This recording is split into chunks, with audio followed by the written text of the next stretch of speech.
Hello there, everyone, boys and girls, men and women, and children of all ages. This is everyone's favorite jack of all trades with the foul mouth, Commodore Urban. And today, I want to talk to you a little bit about the history of a particular locomotive that I'm really fascinated with. And I am talking about the 2343 Santa Fe. Now, since I don't have one to actually show or talk about it, I'm just going to read the history of this particular locomotive from the book Lionel's Post 4 F3s. So the history of this particular engine starts in 1950. Lionel's golden anniversary year was significant for the company in many ways. The big news was the arrival of magnet traction and its incorporation to all Lionel locomotives, including the F3. First offered on the 622 diesel switcher produced in 1949, this feature was meant to increase the locomotive's pulling power, but it also helped to keep the engine from careening off of the rails on a curve taken at high speeds. In terms of the F3s, another big development was the introduction of the B unit, touted in typical advertising hyperbolas, exact copies of the real thing. From the point of view of the collector, however, perhaps the biggest news was that Lionel changed the numbers of the two F3s. The magnet traction equipped Santa Fe changed from the 2333 to the 2343, and the New York Central from 2334 to 2344. Now the exterior features and the trim of the locomotive. In 1950, the lettering on both the Santa Fe and the New York Central was heat stamped only, and the red and white GM decal on the 2343 Santa Fe was finally placed on the door next to the built by Lionel. These decals generally have also yellowed with age. Lionel changed to a different type of plastic in 1950, which lessened the paint chipping problem. Black plastic shells were used, and for the first time, yellow molded plastic shells were used in the production of the F3. Yellow shells were also used in 1951, and quite often as the New York Central power unit. There's one negative characteristic, though, of the Santa Fe F3s with the yellow shells, and the fact is that the mold tends to form on the silver painted parts, unless the engine has been stored in a dry environment. The porthole lenses, part number 2333-167, were changed to a style that protruded like the earlier ones. The new design didn't keep the lenses in their openings any better and are often found missing from the 1950 models found today, a problem that Lionel would figure out finally in 1952. Now the interior features a locomotive, which would be your frame assembly and the inside the shell. In 1950, engineers redesigned the horn assembly and attached it to the sides of the power frame assembly. The frame itself was left unchanged, and the two screw holes where the 1948/49 horn assembly was attached at the rear was left unfilled. These frames continued through 1950 through 1951 until the supply was exhausted. Then the holes were filled, leaving only impressions of the subsequent frames. In 1950, the frame for the dummy A unit was modified, as the slot where the E unit lever protruded was filled in. This was not noticeable on the outside of the frame. On the inside, however, the slot was visible, but now was grouped. The tubular brush holdings of the original design were replaced by a redesigned hairpin type, Lionel Service Manual 12-58. It's interesting to note to a point to keep in mind that when trying to date the changes, the Lionel Service Manual pages were often produced at a much later date than the changes themselves, and were sometimes incorrect. However, the 1258 entry is right on the money. For some reason, perhaps relating to cost, the locomotive's connecting wiring was changed to black, replacing the three color-coded wires used during the 48-49 production run.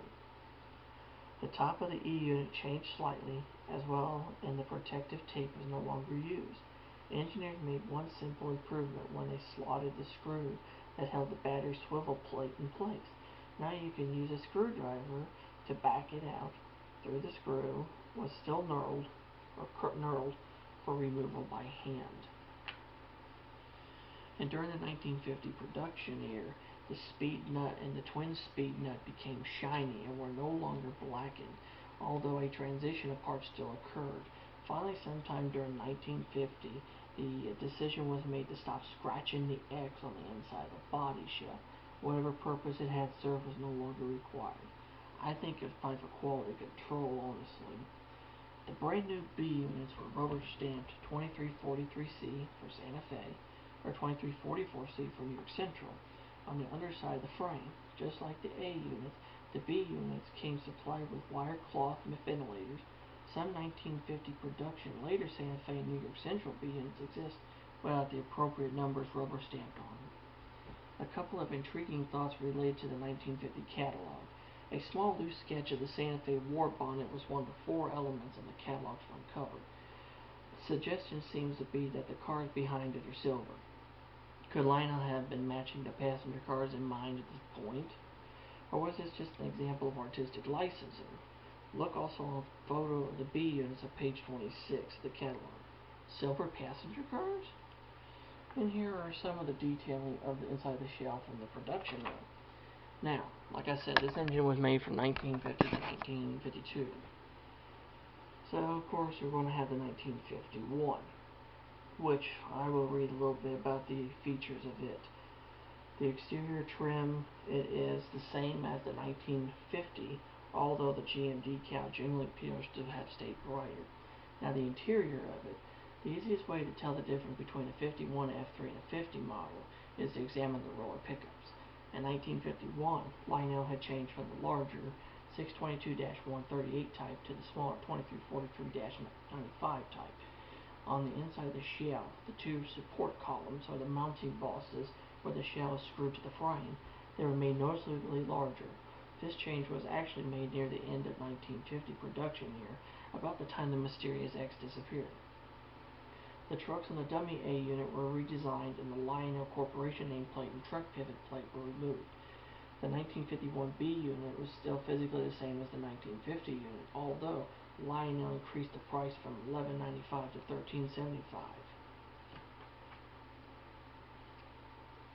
So, and there's a set from 1951, the 2175W.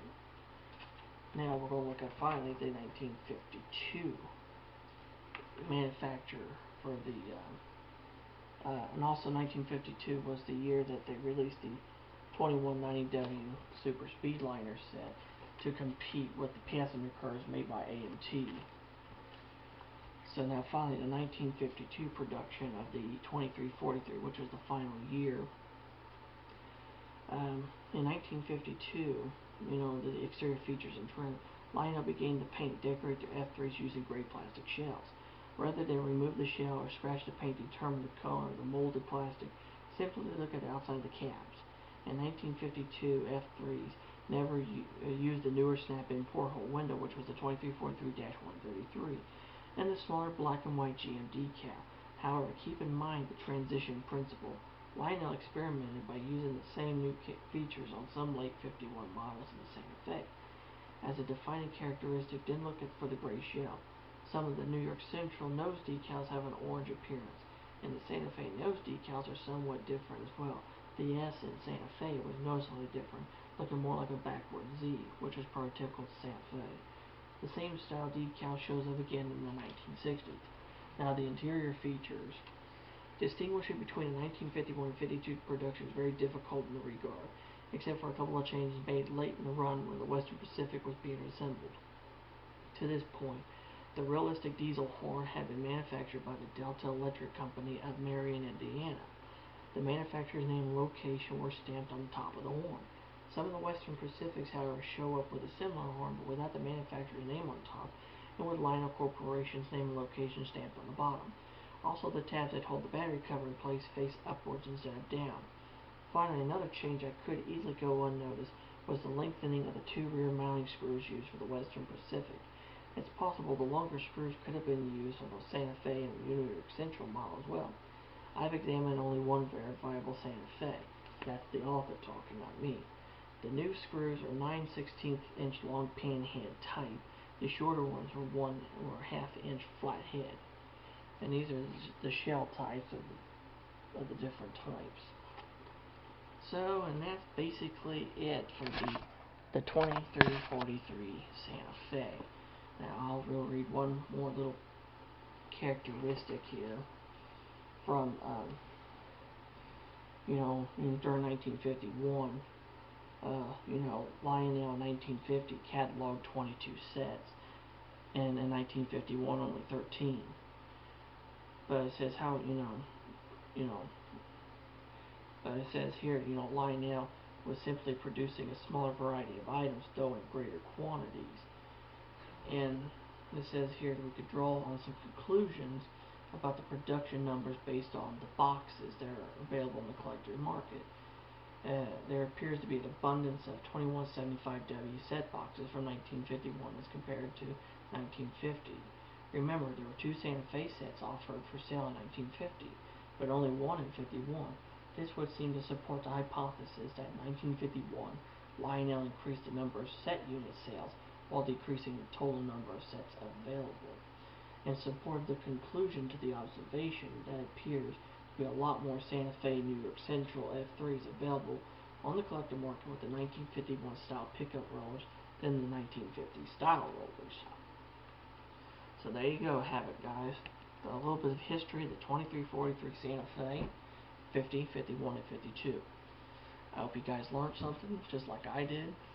And so when I go out and go find me one, I will hopefully get me a set of them sometime very soon. I hope. It will definitely help me, determine when they were made and all that whatnot. If you enjoyed the video, please hit the like button, and if you have any questions or comments about anything, leave it in the comment section down below for me and I'll get back to you. If you're new to the channel and you like what I do, hit the subscribe button, turn on notifications, become a part of the Commodore's crew, and you'll be staying in tune for my new videos. Until next time, this is Commodore Urban saying, let the track be clear ahead for you, and full steam on out and highball on down. And God bless you, and have a good day now. Take care. Goodbye.